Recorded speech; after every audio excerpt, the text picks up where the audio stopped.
Welcome to Aware. We are dedicated to communicating information that inspires your positive growth and change. Are you interested in a peaceful planet? Are you interested in optimal health? Are you living with purpose? Are you enjoying your life?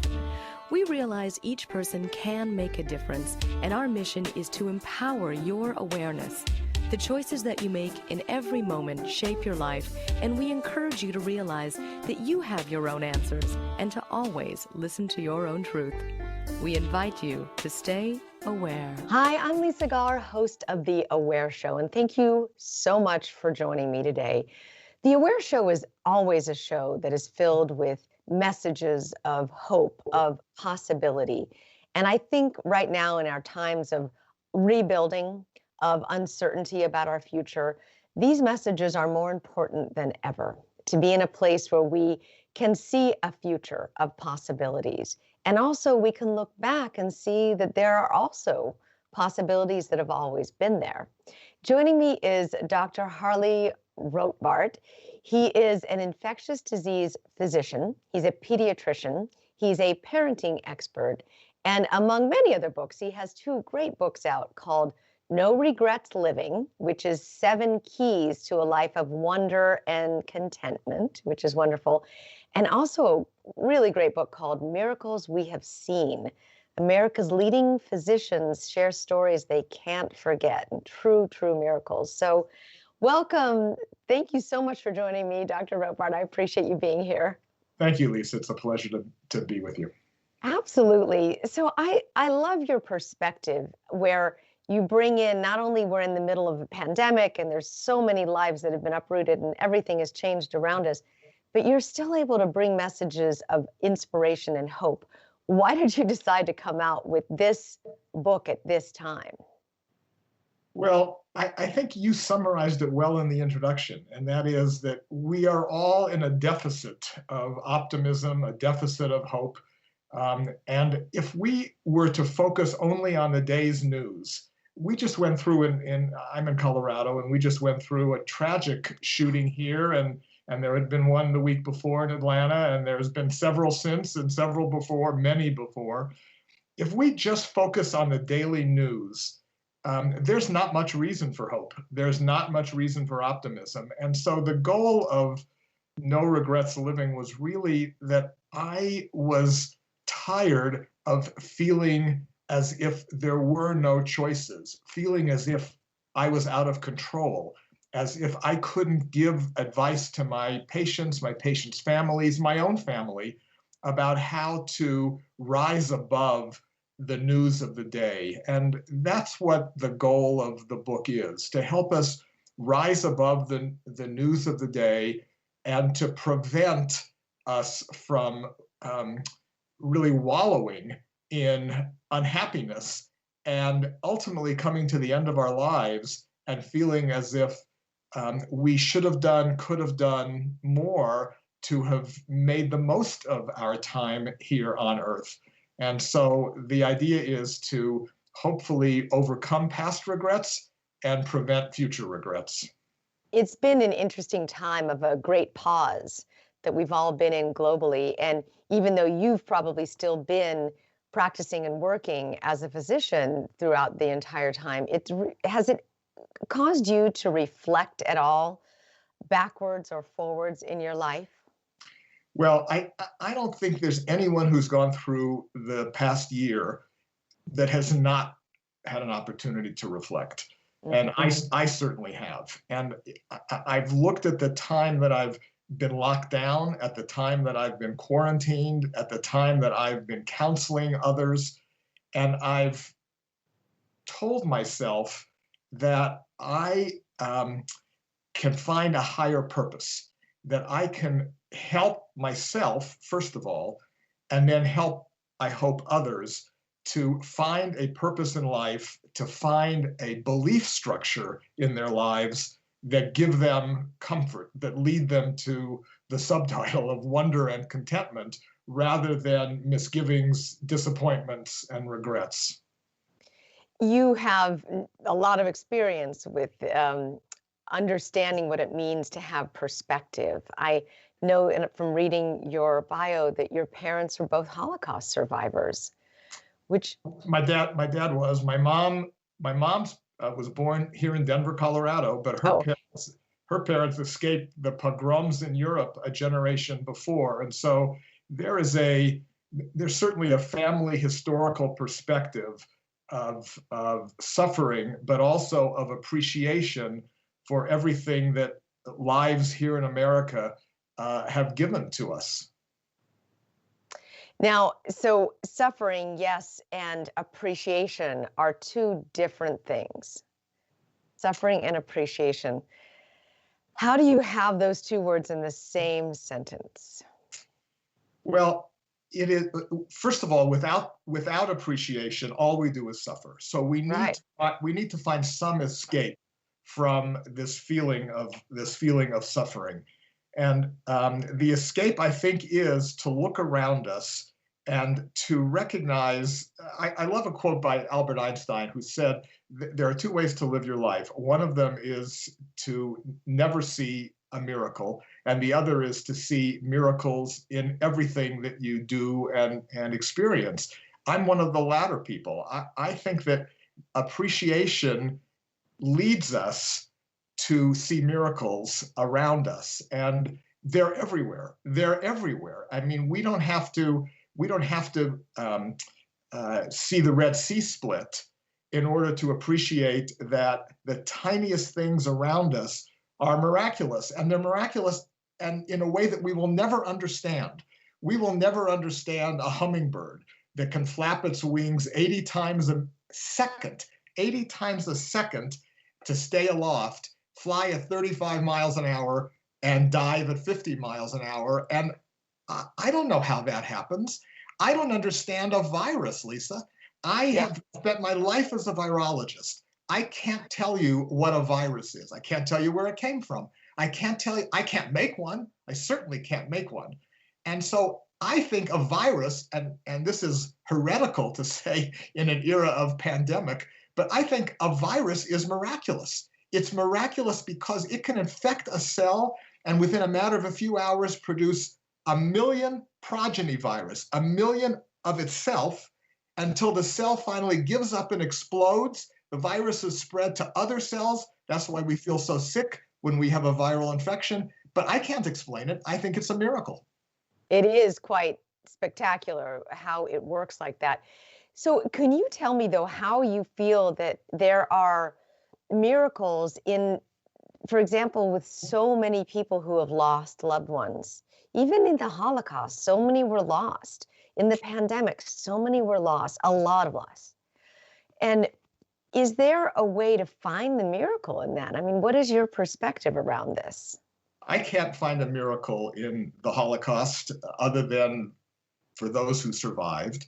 And I can't find a miracle in the pandemic other than for those who survived. Mm, But for that, for that failure to see miracles in tragedy, and I think it's very hard to find miracles in tragedy, I resort to yet another one of those keys of no regrets living, and that is a belief system. And for me, the way to understand, or at least the way to live with the tragedy that you described, to live with the Holocaust, to live with the horrific pandemic outcomes, is to say, there is something greater than me. There is something greater than my ability to understand. There is an understanding out there that I will never have. I will not understand how I can look up in the sky at night and see, ready for this number, 70 billion trillion stars. And wow. that's not planets, that's not comets, that's 70 billion trillion stars. I'll never understand that. Right. I'll never fully understand a virus. And if I do fully understand a virus, I will say, how did I get the capacity, the brain power to understand that virus? Where did that come from? And so I have a belief system, a personal belief system, and I would never force anyone to believe the way I believe, but I believe that there's something greater than me, something greater than you, something greater than humankind out there. And that's the only way that I can understand or at least reconcile the tragedies that occur in the world? How can I explain or understand what happened in Boulder, Colorado last week? Mm. How can I understand that? My father is a physician of 40 years, an orthopedic surgeon, and in his last days of his life, I was with him in the hospital, and he was a scientist and a physician, and he at one point couldn't understand the death process. He couldn't imagine what happens. He said to me, "Do I just pull the sheets over my head and then it's over?" And I'm like, oh, this is where, Dad, you got to look to something that's greater than you That's right. and look beyond and see, what's there. And he couldn't wrap his mind around that in the human form, but I feel he has in the afterlife. I mean, I feel his presence. I feel that his joy. I feel his freedom outside of the confines of his Agent Orange ridden body. I feel his spirit and soaring and his curiosity still alive. So I don't necessarily think it has to be God you believe in, but it could be something greater. Of course. Do And you believe in God? I do believe in God, but that's my personal choice. And it's a term that I use for what you just described. And so we don't need a name. We don't need a form. We don't need a body image for that something greater. We just need, I think, to acknowledge that there is something out there that's bigger than us, that's greater than us, and that for which there is some understanding. I've taught my kids, and first of all, let me just tell you what a beautiful description that was of your interaction with your dad. I mean, really, and what you're feeling now, because I feel the same thing. I feel that there are signs. Can I prove it? Of course not. Would I ask anybody else to believe me? No, but I feel it. I feel signs. I feel a presence, just as you described. I used to tell when my kids were little and they would ask, about God and about heaven and about afterlife. I told them a parable, which in a few words is: imagine a two-dimensional planet that's like a sheet of paper, but even without the thickness of the sheet of paper, just a non-existent height, non-existent above, non-existent below, just flat, length and width. And one day, a dot appears on that planet. And the people who live on that planet are all geometric shapes. They're squares, they're circles, they're rectangles, and they all began as dots. So the dot itself wasn't very surprising. But then the dot grew and grew and grew. And I told my kids it finally reached an equator, a huge circle that threatened to displace the entire town on this two-dimensional planet. And then just as quickly as it grew, it shrunk, disappeared, became a dot again, and then disappeared. And it threw the planet into a tizzy. What was this, a miracle? Was this a sign from God? Was this a scientific anomaly? Was this an attack? Were we being attacked by this dot becoming a circle? And of course, the answer was this was simply a three-dimensional sphere that touched down on this two-dimensional planet and passed through, reaching larger and larger circle, and then an equator of a circle, and then shrunk just as fast. But two-dimensional people can't understand a sphere. We're in three dimensions. We can dribble it and shoot baskets with a sphere. But a two-dimensional planet can't. We are that three-dimensional planet that can't understand so much around us. Maybe there's a fourth dimension, maybe there's a 12th dimension, but we don't understand it, just as a two-dimensional people can't understand three dimensions and a sphere. For us, we can hold it, we can dribble it. I mean, right? There could be 4, 5, 6, 12 dimensions. You've seen things that physicians only talk about amongst themselves, but you actually wrote a whole book on it about the miracles. Did you interview physicians? How did you learn about these stories?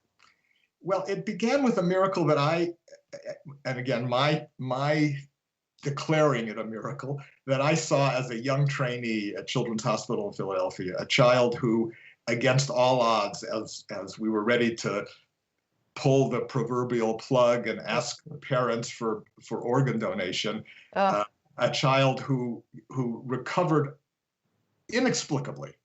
And this was more than a miraculous recovery. This was a child who had saved his younger brother from drowning and then himself had drowned. And it was just such a powerful influence in my life that I couldn't believe I was the only one, the only physician who had witnessed things like that. This child stood up, squeezed my hand one night when we were ready to give up, and I told my superior doctors at the time about that, and they said, no, that's a coincidence. It's an involuntary muscle contraction, and yet the next day others felt it, and then the child woke up and ultimately walked out of the hospital. And so that memory from early on stayed with me, and I began asking colleagues if they had had similar experiences.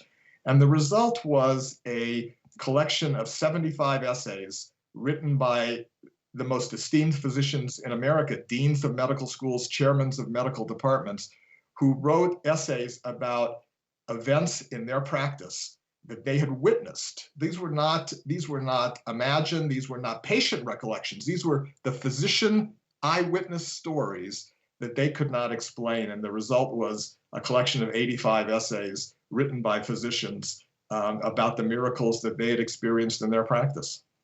I think this has got to be one of the best things you could give someone during this pandemic is messages of hope, messages of beyond belief, inspiration. And it's not pie in the sky thinking. I mean, these are events that have actually happened, that have been documented by physicians. Can you recall one of your favorites? Because it is great to share. Oh, there are so many, and in the No Regrets Living book, a bunch of them are recounted as they had been initially described in the Miracles book. But there's the story of Alcides. Alcides is a 40-year-old man who was a window washer in New York City, and he was at the 47th story of a New York City skyscraper washing windows when the platform gave way. The platform gave way and Alcides fell 47 stories to what was certain death. The surgeon, Dr. Philip Barry at Cornell Medical School, New York Hospital, the surgeon wrote that in his career, in the surgeon's career, he had once taken care of a patient who had fallen 19 stories and survived beyond anyone's expectation, because survival when you fall 3 stories is only 50%. But if you fall 10 stories, almost no one survives. And this was a report in a prestigious medical journal about a man who had fallen 19 stories. And then Dr. Barry hears that there's a man who's coming in apparently alive after falling 47 stories into an alleyway in Manhattan. And this man is now doing charity walks in Arizona. He drives his kids to school. And Dr. Barry said, if you believe in miracles, this was a miracle. Do you find a common theme in these miracles with a distinct will to live, a reason, a purpose to live?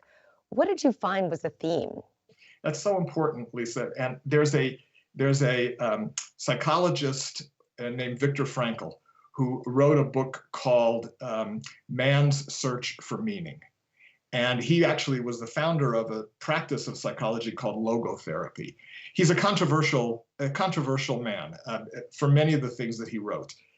But the essence of his book, Man's Search for Meaning, is that if you have purpose, if there is purpose in your life, your chances of a better life, but more importantly, your chances of surviving are greater, even when faced with imminent demise. If you live your life with purpose, meaning, your chances of survival are greater than if you don't. And I think you touched on exactly that issue, and that is that among these stories, there are stories of miracles in these books of people who, for example, a woman who's diagnosed with incurable cancer, but her daughter's bat mitzvah Her daughter's celebration of coming of age was 5 years later.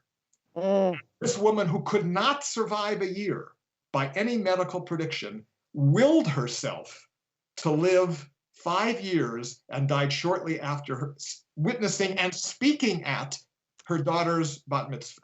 Now, how could that not be purpose giving you a will and an ability to live? It has to be.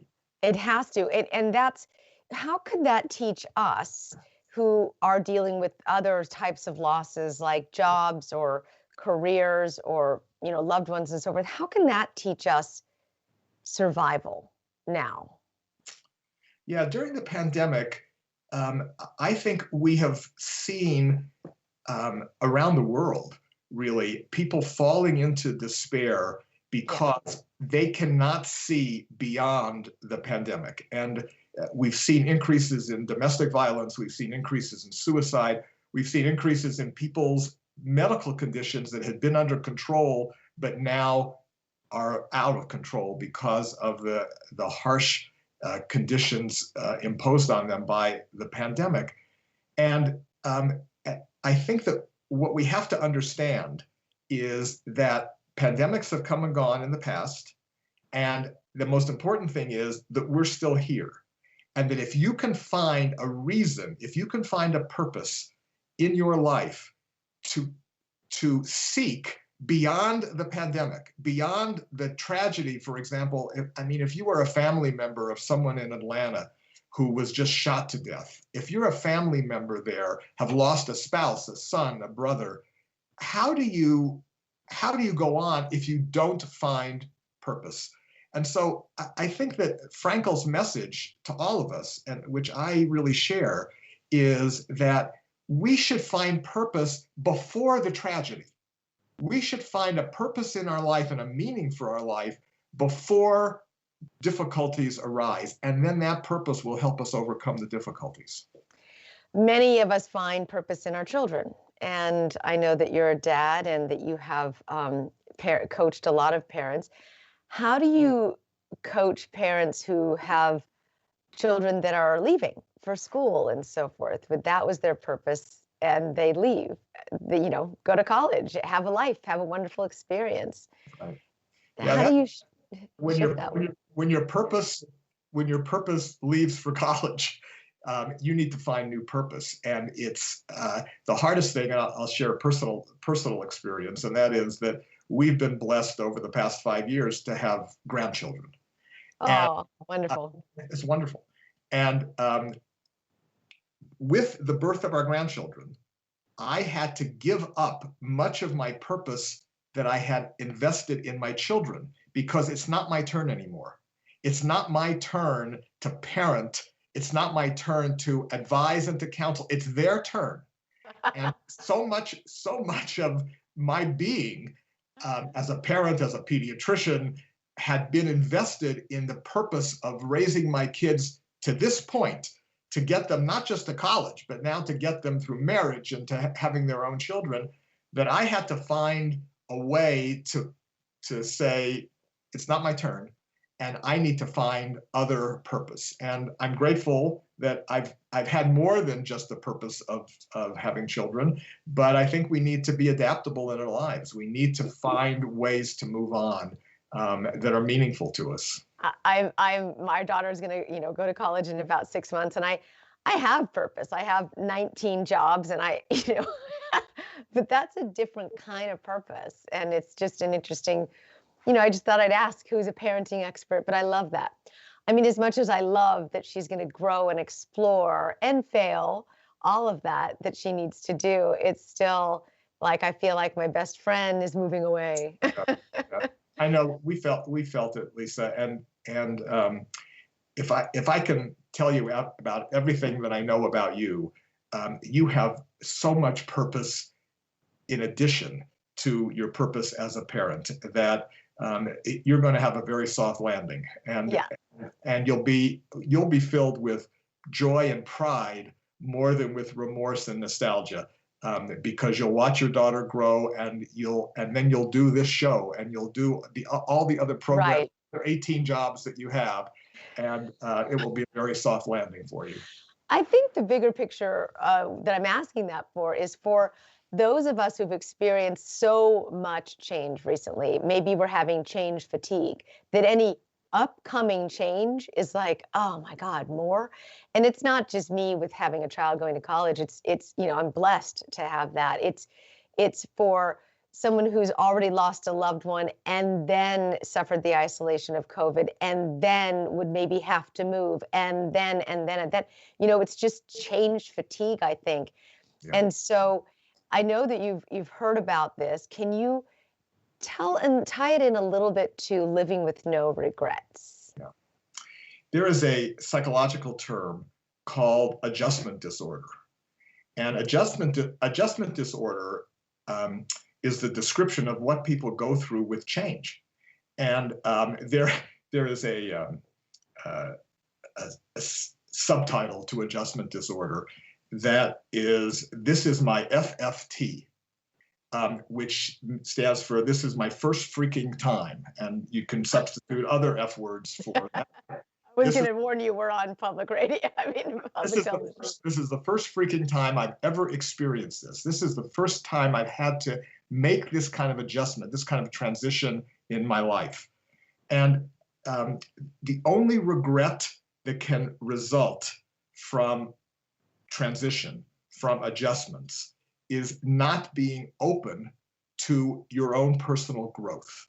And there is one of the chapters in the book is about growth, and it's called Grow.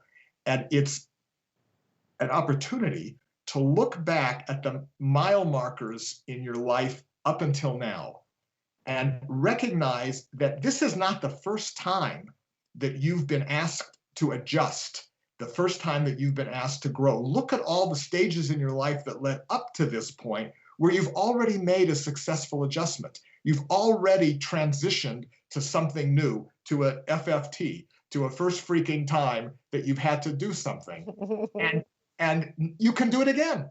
You can do it again. You've made those adjustments, but you have to recognize that you are not the person that you were five years ago or 10 years ago, or for that matter, an hour ago. You are constantly growing. Recognize those mile markers in your life. Identify them. Say, I moved from this mile marker to this mile marker. I can do it again. Ah, that's a great point. This is not the first time I have adjusted to change. That's right. And you can do it again.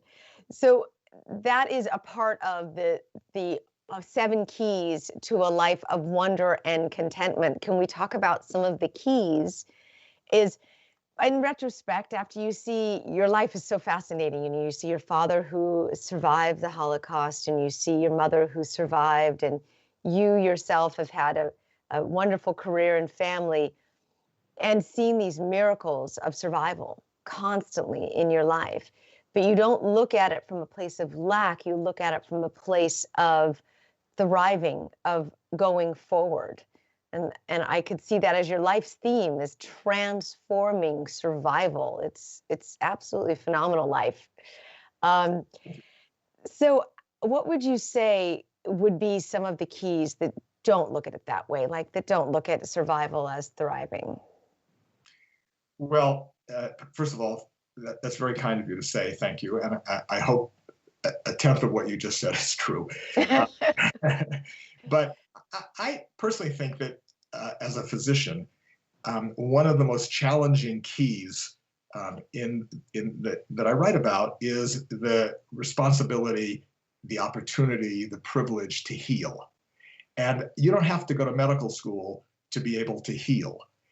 You have to be willing to look around you and say, there's so much around me that I can help with, that I can start to fix. There is I think the greatest challenge of healing is not in medicine. The greatest challenge is actually in trying to heal the world of evil. And how do you do that from your home? How do you do that from your apartment? Well, there are ways. There's a small town in Whitwell, Tennessee, population very few. And they were teaching elementary school kids at that school about the Holocaust. And they tried to explain to the kids in the school what it means to lose 11 million lives, 6 million Jewish lives, 11 million total lives, to the world's, to an evil that we cannot even imagine, perhaps the greatest evil in modern times, in the Holocaust. And the kids couldn't grasp the number of 6 million or 8 million. So what the teachers did is, why don't we ask people that we know and then write letters and get newspaper articles and ask each person around the country to send us one paper clip. And let's see if we can collect 11 million, 6 million paper clips.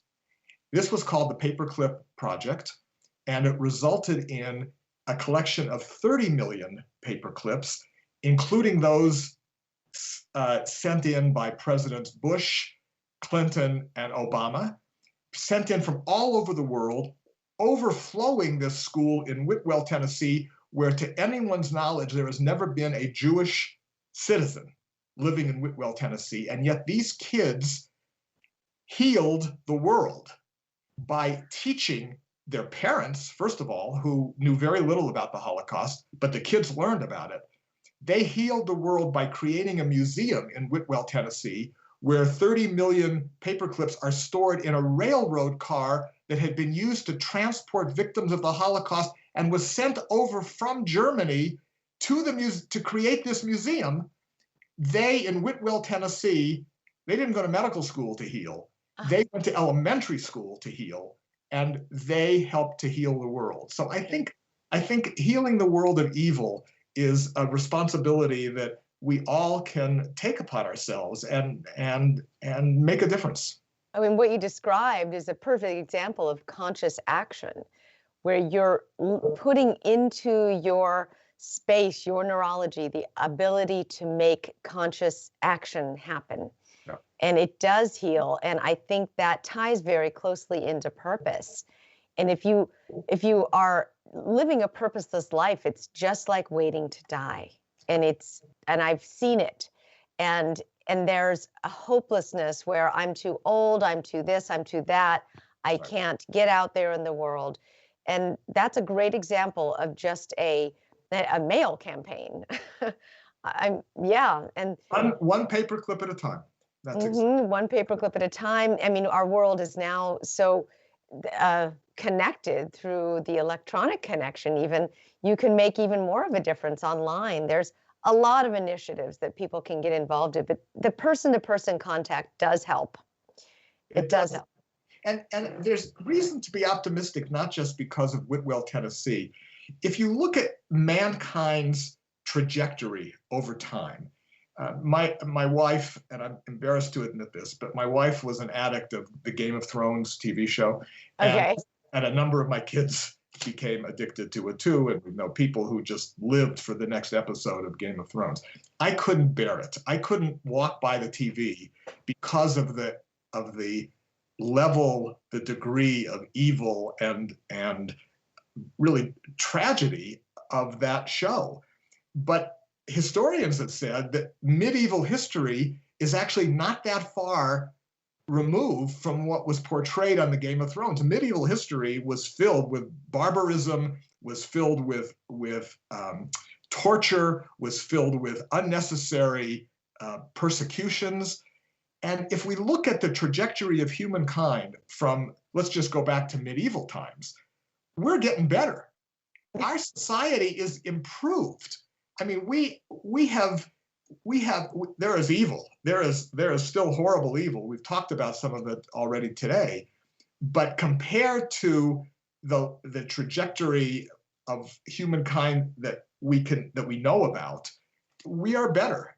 We now obey traffic signals. We build safer cars. We have healed the world of many deaths due to man-made accidents, due to natural disasters. We now build safer buildings. So there was a huge 7.9 Richter scale earthquake in Alaska where buildings were barely damaged and there was no loss of life. Why is that? Because we have healed the world of many natural disaster catastrophes by being smarter, by using that neurologic connection that you described, our brain power to be able to heal the world of things that people, in the past had no way of dealing with. There was a terrible earthquake, and if you're in Haiti, you still don't have the power to deal with that.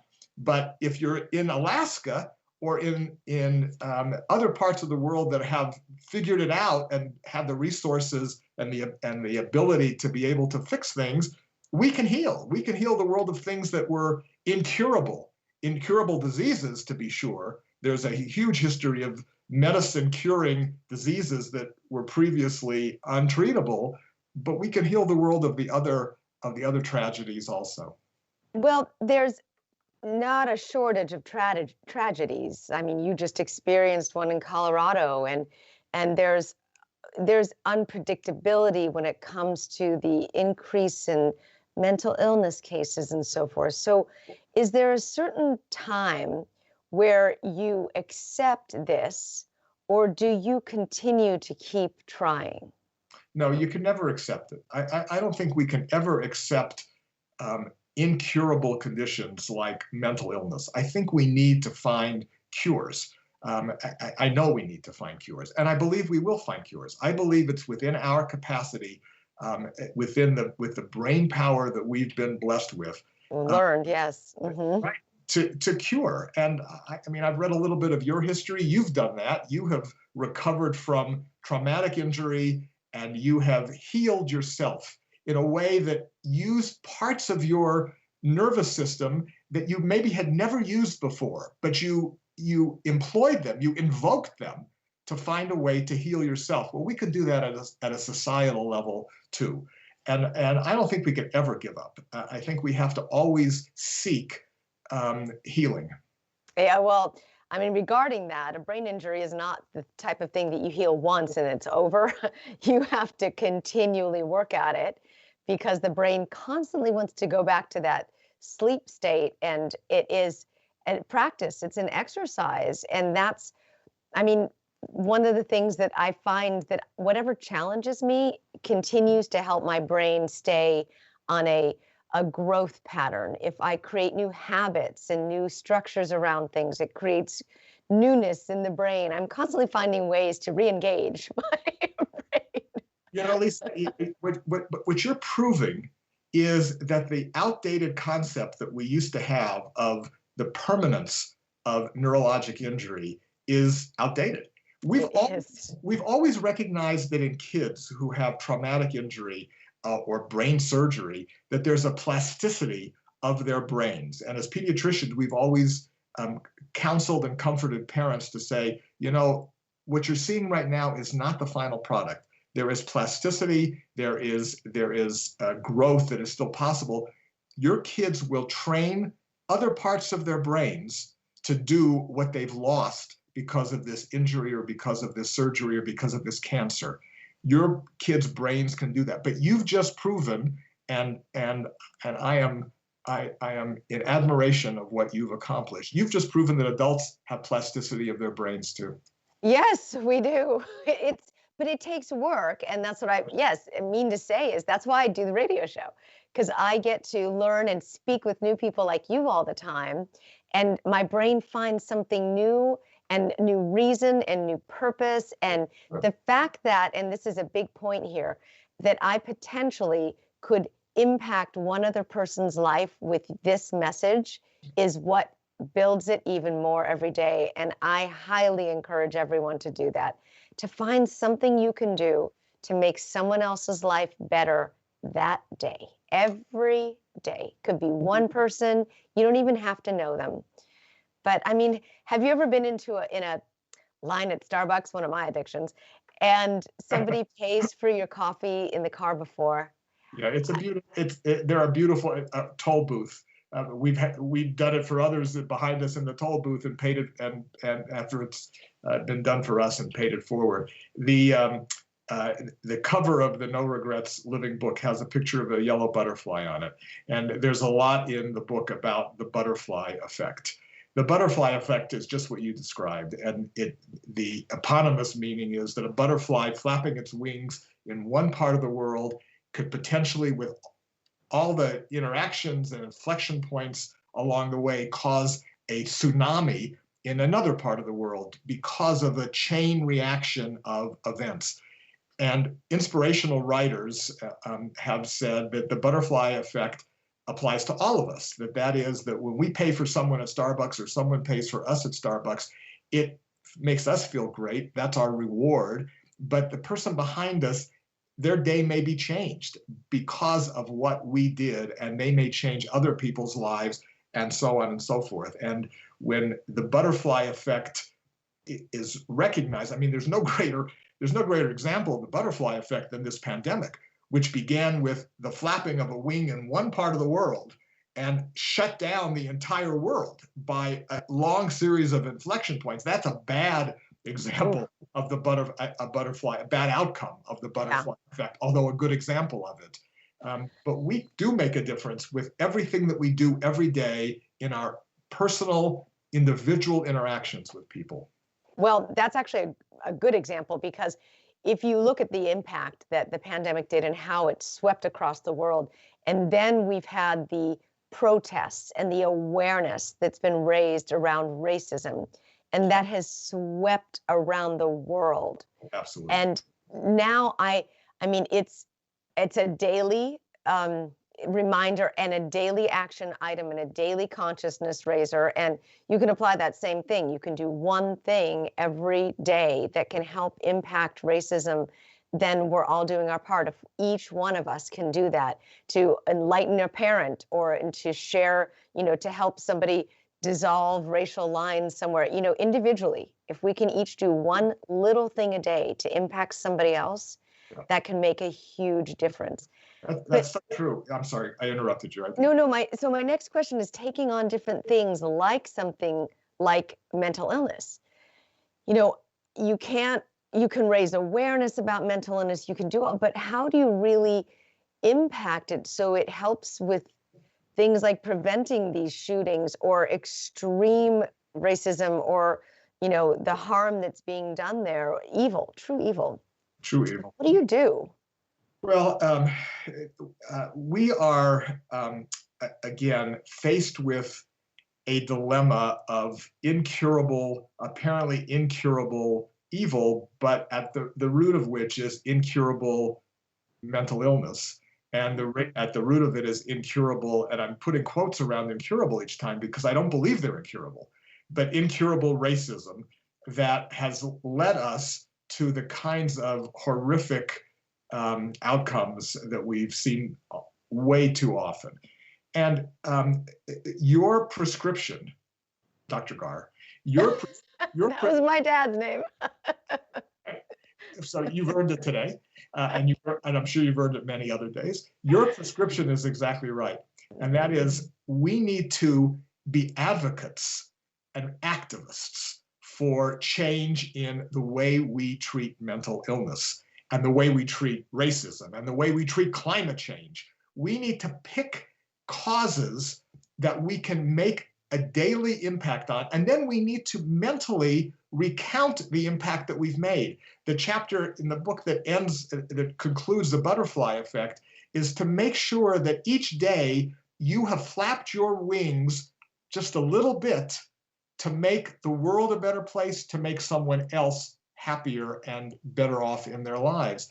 So what do we do about mental illness? First of all, we donate, we volunteer. We donate to charities that are treating the mentally ill. We volunteer in institutions that can. I mean, there are very few places in the world in our world, that do not benefit by volunteers. If you find your cause, you should become an activist for that cause, and if you can donate money, that's wonderful. But donating your time is just as valuable, or even more valuable, because it forces you to confront that which you are advocating for. And in terms of mental illness, there are many institutions, organizations, foundations that work toward mental illness. Become part of those. That's what people do. I've been a part of, in the last 7 years, a wonderful mother-daughter charity league, and it's been wonderful to be able to do that level of service with your child. It adds a whole nother level of your relationship to each other, and you don't have to be part of a league to do it. You can just do that. And if you have children who are, in their teenage years, highly suggest you doing any type of volunteering you can with your children. It enhances their experience and your experience of them so much. That's a really fun thing to do. Well, Fun, but you and I have established a telepathy now, because I wrote almost the exact same words about the way a parent can, by role modeling and by sharing those kind of experiences, have a butterfly effect on generations to come. Because you pass on that generosity, that grace to your children, they will pass it on, and their children will pass it on. And there should never be, once your kids are old enough, there should never be a food bank that you attend without your kids. There should never be a charity walk that you walk without your kids. They should help you raise the money. You should sit down. A lot of people wait till the end of the year to make donations. Sit down with your kids and investigate together, and then visit the places that you want to make donations to show the impact of your good deeds. That is parenting to the max. That's great. That's fantastic. Well, that's good to know. So your books, many of them, Miracles We Have Seen, No Regrets Living. What is your favorite? Do you have a favorite of your own books? Of the books? Well, I have to say, and this is not because it's the most recent, but because it's the most personal. No Regrets Living, the most recent one, is my favorite. And it's because of the way it started. I told you how the Miracles book started. It started with a child that was miraculous in my way of seeing in his outcome after saving his little brother. No Regrets Living started out differently. No Regrets Living started out as a legacy document that I wrote for my kids. And I wrote it because my dad died before he knew his grandchildren. My dad died of pancreatic cancer after coming out of Auschwitz. He came to America, built a life, raised 2 sons with my mom, and died at age 57. Ooh. And he never knew Sarah, my wife, and he never knew our kids, his grandchildren, and he missed great-grandchildren. I wish that he had had the time. He was a fruit peddler. There was no time to do anything but try and make a living for his family. But I wish that he had written down or recorded an oral history of what he believed, of what he felt was important to pass on to us. I'm gonna get emotional here, but yeah. I would have loved to know what he expected of me, what he was looking for from his kids. And there was never time to ask. I was in training, I was in the go-go years, and my brother was similarly, and my dad was trying to provide for all of us and pay medical school tuition and journalism school tuition. I don't know so much about him. I didn't want my kids to have that experience. So I wrote this book as a legacy document. Here's who I am, but more importantly, here's who I hope you will be someday. And that turned into a No Regrets Living legacy document. And then my kids read it, and I shared it with a few other people, and they said, this is more than just for your kids. And that's how it became a book. We're both having teary moments about our fathers today. It's a Father Remembrance Day, because they were great men. And I so appreciate that. Well, let me just ask you, you have seen extraordinary things in your life. You've seen life beyond life. So how do you know your father isn't looking down on you and shining down on you and saying how proud he is? So now we're all going to just end the show crying, because. But I believe he is. I believe he is. I believe your father is. And yeah. And I can't ask anyone else to believe that, but I feel it. I absolutely believe that my father's presence is with me. And my mom has since passed away, and I believe her presence is with me. And one of the ways that I appreciate my kids and my grandchildren is I try to channel to my dad and to my mom, see them so intimately, so deeply, in such great concentration that that presence that I feel can also see them. And it helps me in two ways. First, it helps me better appreciate what's going on around me with my kids and my grandkids, but it also helps me to feel a part that I'm still a part of my parents looking down and experience. So you bring in the energy of your father when you're with your children and grandchildren. Is that what you're saying?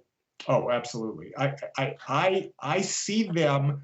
I try to see them through my father's eyes, so that we're looking together. We're looking together at my kids and at my grandkids.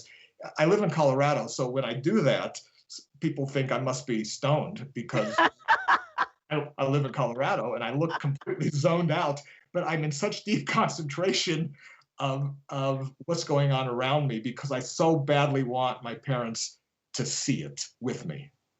Well, how do you know they haven't? I believe they have. Of course, and that belief will carry you through, which is the first rule of living with no regrets, is to believe. First rule is to believe. And I believe that your father is watching with pride as his granddaughter is going off to college. Oh, he's helping. Are you kidding? He's involved. Right, right. I believe that. He's not just watching, he's acting. He's like, all right, let me just move this around and let me just do this a little for you because we've needed the help of this last year. And he's definitely, I can tell you, been there and dropped some real miracles in our laps. So I love that. Yeah, and it keeps, I believe that the memory of your loved one is what keeps them alive. And that you can, the soul, I believe, is infinite because I went through that experience in my life where I literally saw what it was like to live outside the boundaries and the confines of what we know as this current existence, and to live in a boundaryless existence where all things were truly interconnected just through our feelings. Beautiful. And if that's a glimpse, it's like when you experience that, you can never unexperience it. You can never not know that that's possible. So my mind got blown open to that existence. So I live my life understanding that the soul is infinite and eternal. And if something's physical body dies, its soul is actually more free to experience the infinite. Yeah. You could not have better described the way I feel about infinity and about our souls. I believe the same thing. And there's a risk because people will hear us talking about our souls and infinity, and they'll say, "Yeah, right. You're a holy roller. You're Woo woo. Yeah, that's right. Woo woo. But I do honestly believe it. I've written about it. I've experienced it, and I'm grateful for it because without that, the purpose that you described, the reason for going on after periods of difficulty, like the kind you've experienced, like the kind my family's experienced, you would lose that purpose. I had 6 years ago, I had quadruple bypass surgery for heart disease, and open heart surgery, and they, as is the custom now, they stand you up the next day with the zipper still half open. They stand you up the next day and go walking down the hall. And as I was walking down the hall, I passed out. And as I was falling to the ground, and they caught me before I hit the ground, I heard them call a code blue. And a code blue means, the whole crash cart and everyone comes in to pump and to breathe for you and to inject you with medicines. I woke up in my bed. No one needed to pump. It was not a cardiac thing. It was some kind of a mineral electrolyte imbalance from the fluids that I had been getting. But in that moment, I wondered, as I'm going to ground, is this it? Am I going to see my family again? And the fact that I was able to see my family again, is a very personal miracle and a very personal experience that, I'm content in my life that I'm not in a rush to see what's next. I'm not hurrying to see heaven or my father or my mother. I'm not hurrying, but I'm also not fearing it. I'm not afraid of what comes next. That I completely can understand your experience. It's not even in that might have been a crisis in a hospital environment, it's not a crisis to the soul. Right. In our experience of it. Someone maybe, I don't know, I can't speak for any other souls, but I completely understand what you're saying. Lisa, I just want, you're probably ending, but I just one more anecdote. During medical school, we do anatomy lab. An anatomy lab is like the hurt locker of medical school. I mean, it's cadaver dissection, and it for me was a miraculous first time to see the inside of a human body. But it was an unpleasant environment in which to see it. But I was struck as we were doing the dissections, and the prosector, the professor was showing us, this gland and this duct. I was struck by all the things that we cannot see inside a body. We cannot see consciousness. We cannot see the soul. And those are the things you can't dissect, but they're there. That is a great analogy. That is absolutely fantastic. You won't find it in a medical journal. No, there's no diagram. But it's what fuels and leads our every decision, Yeah. Our consciousness and our soul. Isn't that fascinating? It makes those organs pump. Well, this has been such a fun conversation and just other dimensional conversation. I love it so much. Thank you very much. The books again are called No Regrets Living and Miracles We Have Seen. And it's just been a true pleasure to speak with you. Thank you so much, Doctor. For me too. It's as pleasant an interview as I've ever had, and I'm grateful to you for it. Me too. Well, I invite anyone to listen to this again on the podcast. Wherever you hear podcasts, just check out The Aware Show, and you can listen to this, share it with your friends, and let us know your comments. And until next time, thank you so much, Dr. Rotbart. I appreciate your time, and I invite everyone to stay aware.